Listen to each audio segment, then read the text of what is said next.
오늘 본문이 수록된 사도행전 26장은 바울이 어떻게 예수님을 만나 복음을 전하게 되었는지를 알 수 있습니다. 이렇게 오늘 본문의 이전의 내용을 요약하자면 유대교 바리새파로서 예수님을 믿는 자들을 핍박하는 일에 앞장섰던 바울이 심지어 그리스도인을 잡아다 죽이는 것까지도 서슴지 않았던 그가 그리스도인들이 다메섹에 모여 예배를 드리고 있다는 정보를 알고서 대제사장으로부터 그들을 잡아올 수 있는 권세를 가지고 그곳을 향하고 있었다고 고백합니다.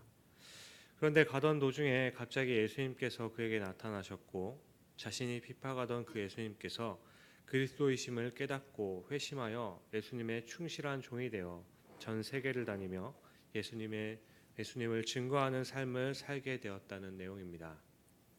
그런데요, 바울이 이곳저곳을 다니면서 전한 복음의 내용을 22절과 23절에 이렇게 말씀합니다.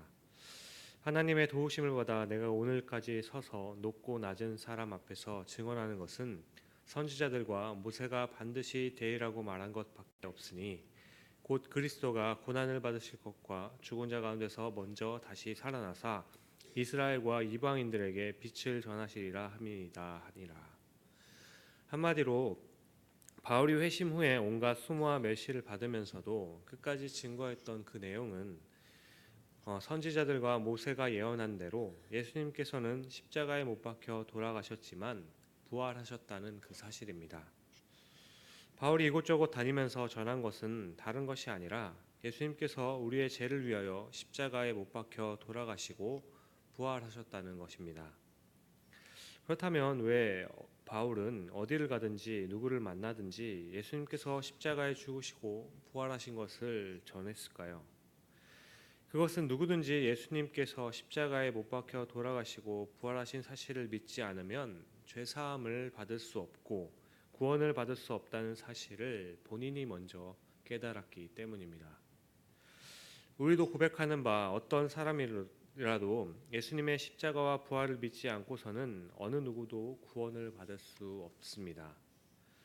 사실 바울은 그동안 이것을 몰라서 하나님을 대적하고 예수 그리스도를 믿는 자를 핍박했었던 것이죠.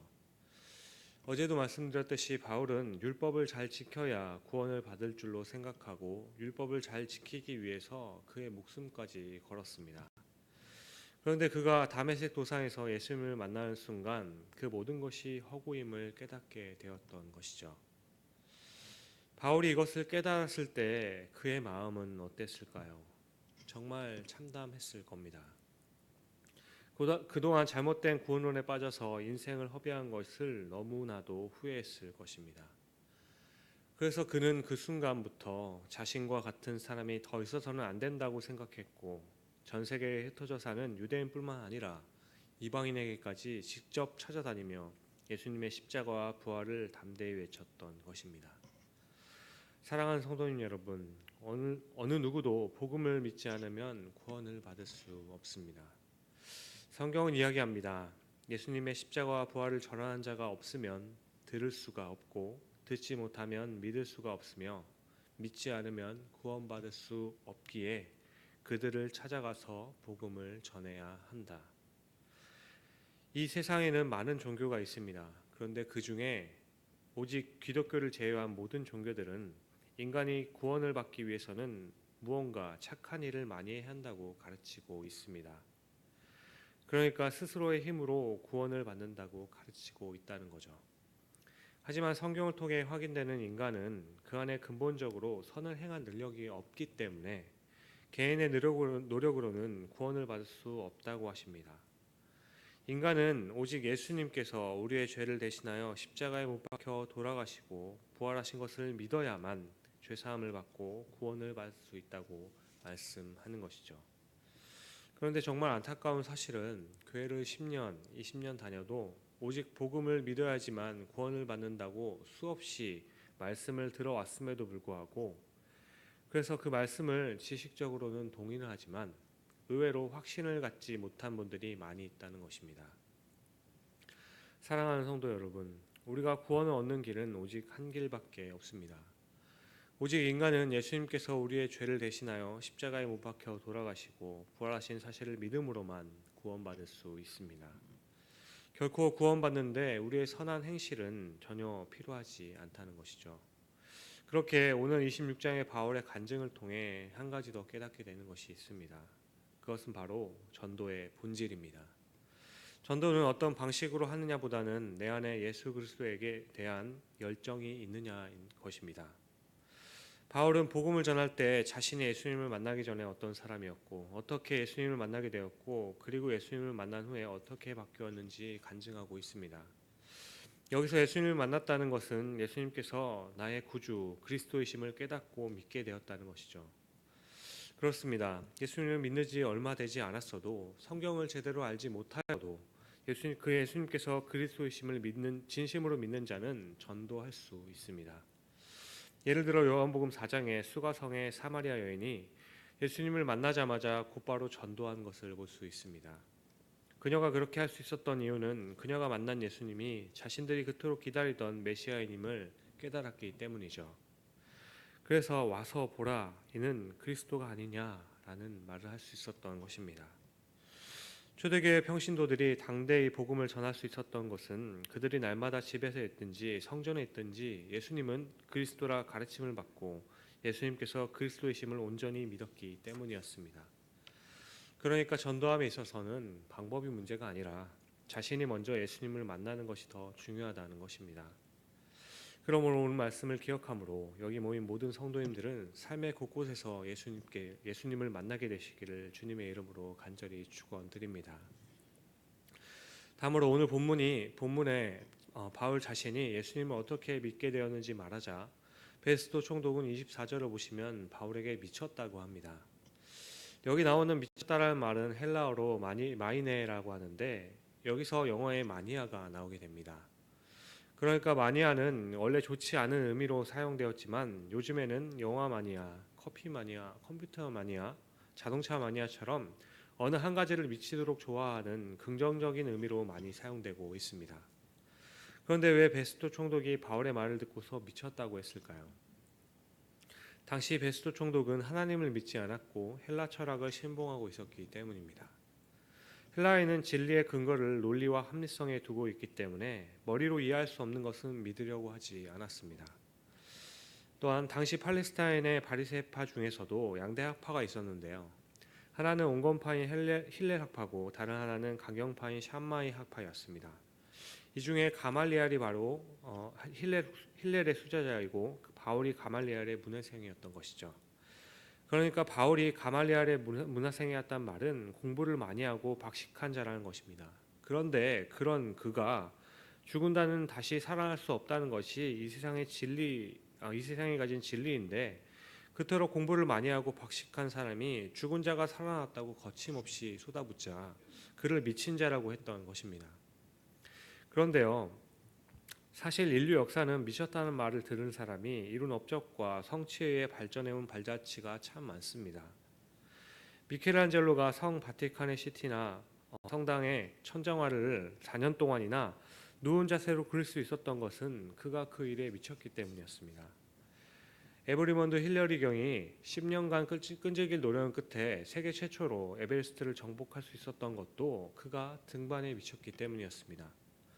루터가 종교개혁을 하고 에디슨이 수많은 물건을 발명하고 링컨 대통령이 노예를 해방하는 일에 성공할 수 있었던 것은 그들이 목표 삼고 있었던 일에 미쳐 있었기 때문입니다. 미국의 기업 가운데 외교관들도 들어가지 못하는 나라까지 파고 들어가는 기업이 하나 있습니다. 그 기업은 유럽 선진국은 물론이고 공산권이나 저개발 국가들 심지어 원수의 나라까지도 들어갈 수 있는 기업입니다. 어느 회사인지 아십니까? 그 회사는 바로 코카콜라입니다.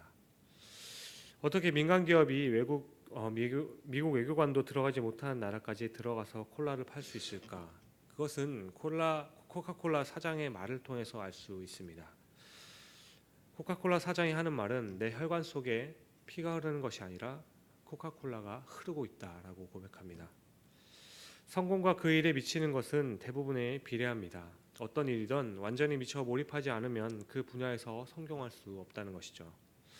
열정은 한 가지에 몰두하게 하고 결국 위대한 일을 하게 합니다. 그렇지만 여기서 우리 그리스도인은 꼭 기억해야 할 것이 있습니다.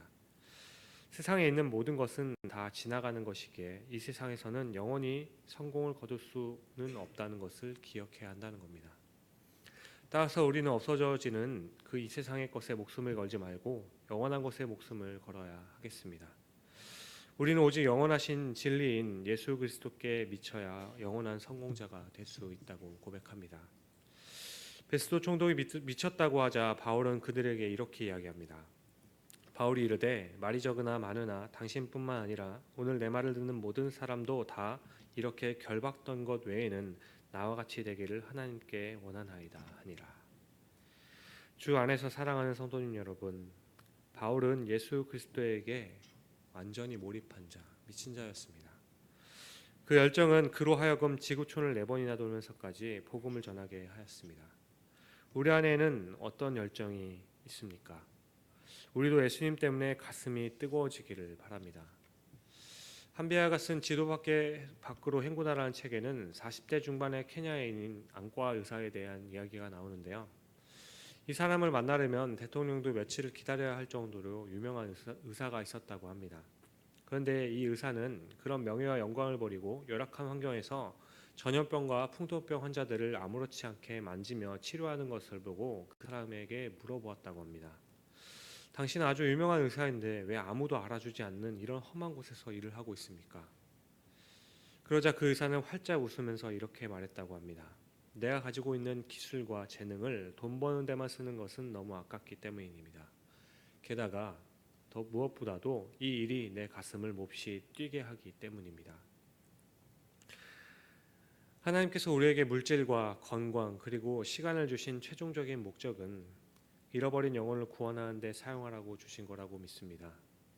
그렇게 우리의 관심이 썩어 없어질 육신과 불타 없어질 이 세상의 것에 있지 않고 영원하신 주 예수 그리스도와 그의 복음에 있기를 바랍니다. 말씀을 맺습니다. 바울은 예수님이 누구인지를 몰랐던 전에는 예수님을 대적하고 그를 믿는 자를 핍박하였지만 예수님이 누구인지를 깨닫고 난 후로는 오직 예수 그리스도의 마니아가 되었다고 고백합니다. 그리고 그는 오직 예수 그리스도의 십자가와 부활을 증거하다가 순교의 제물이 된 것을 우리는 보게 됩니다. 오늘 우리는 우리 스스로에게 질문하게 됩니다. 지금 나는 과연 무엇에 미쳐 있는가?